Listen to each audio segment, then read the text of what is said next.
Diba, desisyon na. Yun magsige kaon og mga instant food.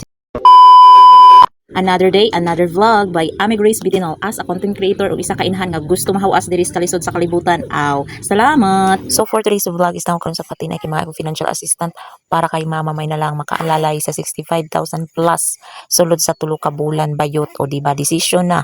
Di yun magsige kaon og mga instant food. While nagpaabot ko sa akong papers diri akang congressman office is nagkaon sa ko kay gigutom na ko bayot alas 12 na wa pa koy panundo. So dapat gyud mag-process ta og nga mga transaction magdala gyud ta og baon kay dili nato mabalaan ang panahon.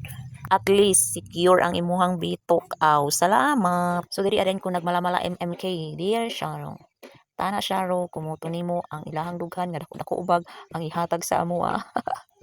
Pero bitaw ang ingon jud ni ma'am sa ako is dapat jud ma-state na kung tarong bayot kay para daw dako ang ako makuha nga assistant gikan nila o di ba mas labad ng ulo laban gihapon. So wa gyud nagmahay ang akong pina-MMK bayot kay medyo dako ilang gihatag sa ako. Aw, salamat. Worth it man gihapon. Kinanginahanglan man taw di dapat pagantos ta.